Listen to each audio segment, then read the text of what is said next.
Good morning.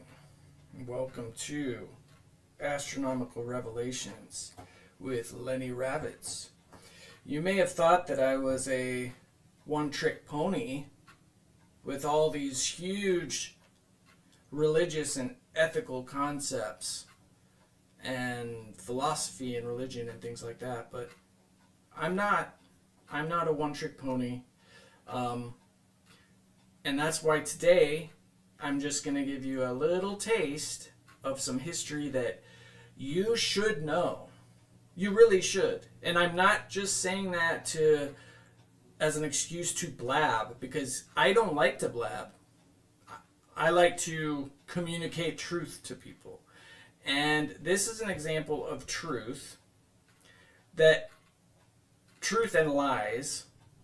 And it's another one of those things that you should think about when you just assume that large governments, our government, the British government, people, and this is key, people who take up positions in these governments, these people are fallible people, are people with flaws and mistakes and personality deficits and all those things, just like you and me. And unfortunately,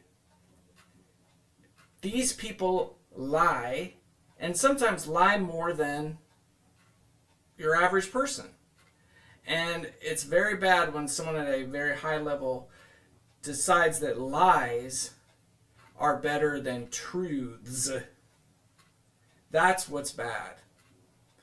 And no, I'm not going to talk about our current president-elect, but there is a little piece in this talk about Joe Biden and what he did a couple years ago with regard to the John F. Kennedy assassination secret files. And it has to do with deception.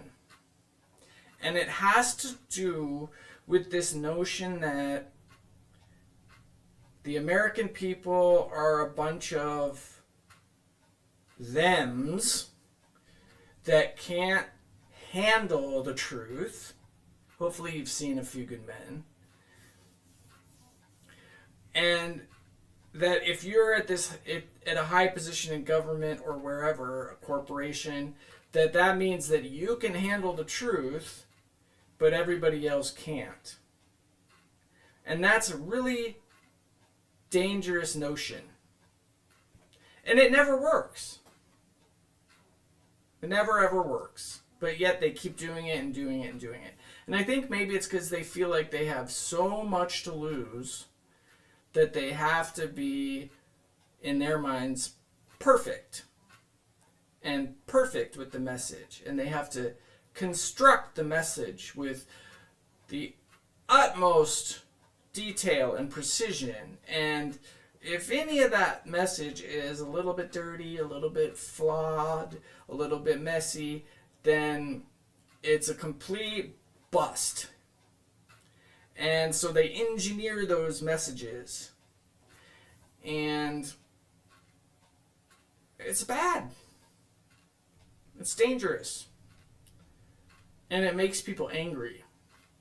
So, JFK, I mentioned. But first, historically speaking, this has to do with Edward VIII of England. If you don't know who Edward VIII is, actually, I think you should just turn off the podcast.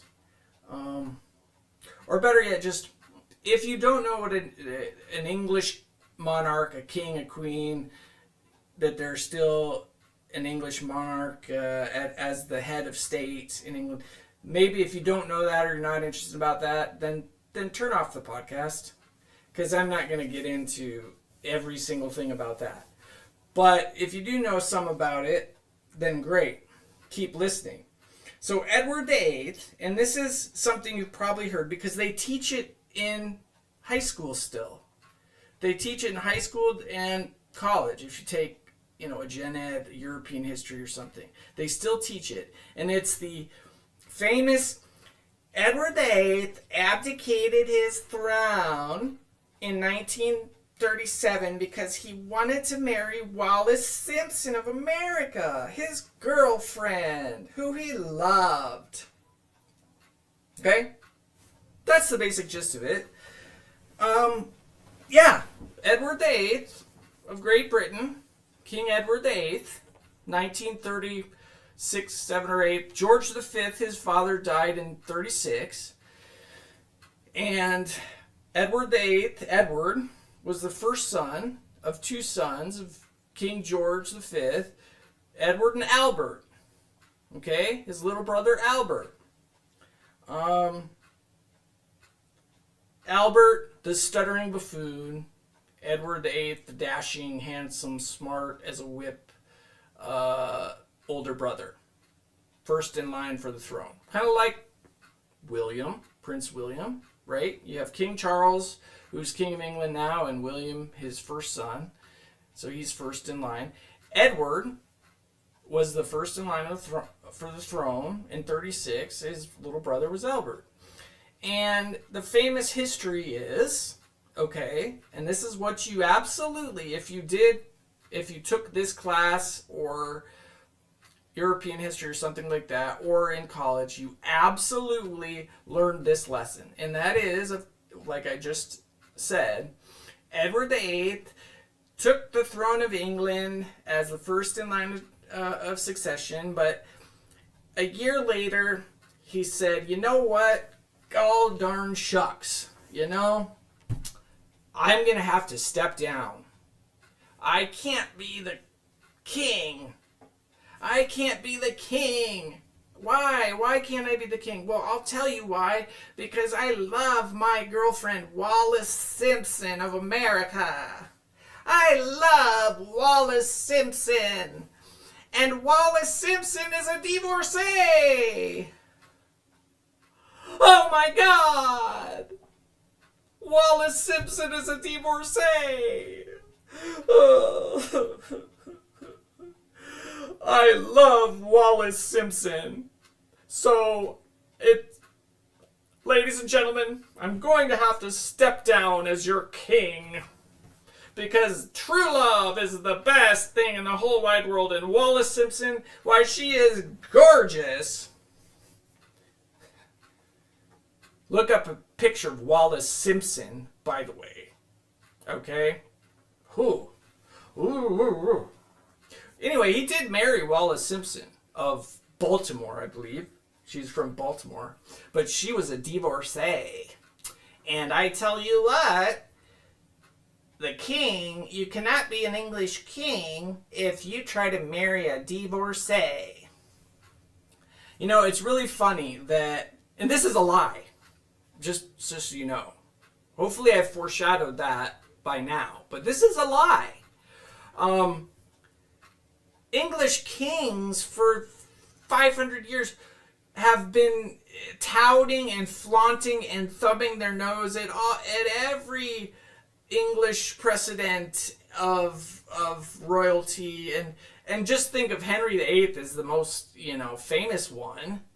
I mean, he cut off the head. He executed Anne Boleyn, who was Elizabeth I's mother, because he was a jerk. He was an asshole. I mean, Henry VIII was an asshole. He had like 5 wives.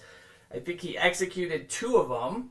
One being Anne Boleyn. That was the most famous one. Because his first wife, Catherine of Aragon, the Spanish princess / queen, he was married to her for a while. But he wanted a divorce from her because she was only able to conceive a daughter. And, they needed an heir, a son.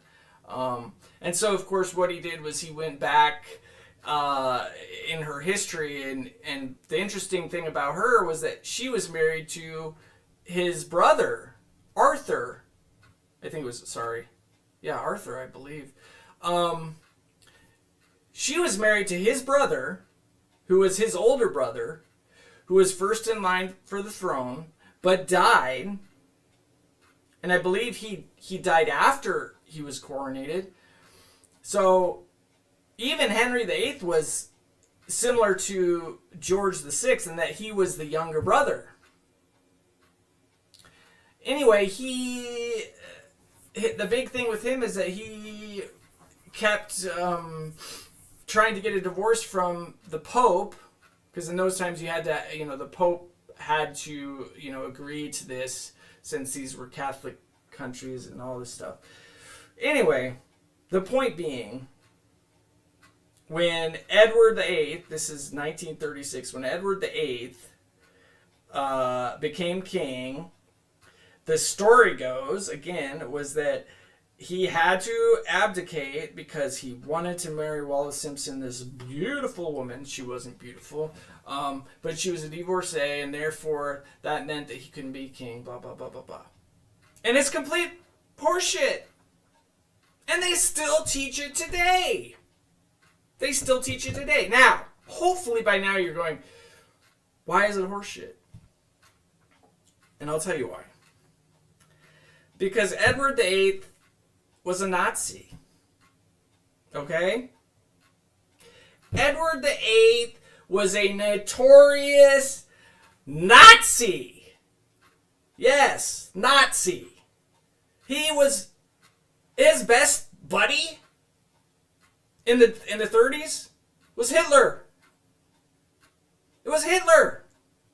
Edward VIII, first son in succession to the throne, while King George V, his father, was king, was best good friends with Adolf Hitler. And we know that period from 29 to 39, that was Hitler's up-and-coming time. That was the time that Hitler was rousing as much support that he possibly could. And a lot of it worked. But Hitler needed Japan to deal with the Pacific. He needed Italy to deal with Africa. And he needed Great Britain to deal with the Atlantic in America. And he did a heck of a job getting all those allies, because I tell you what, he got Edward. He got Edward. Prince Edward, first in line to the throne.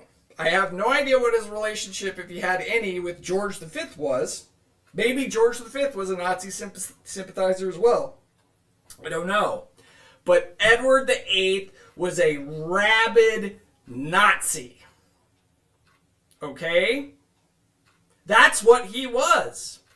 There are quotes, there are pictures, everything in the historical record that there could possibly be about Edward VIII tells you that he was good friends with Hitler, that he wanted to continue to be friends with Hitler, that he was an extreme Nazi, and that he wanted England to be in the Axis powers. Okay? That was the deal. That was the deal. So you're going, why isn't this in the history books? You know? And what I alluded to at the very beginning again was the engineering of the perfect situation from the top down, and that average people can't handle the truth, and that these meticulous stories have to be crafted from the top, because if they aren't, then things will turn into this horrible thing, etc., etc. When really, it's kind of a triumph by way of democratic England, constitutional monarchy, but you see what the parliamentary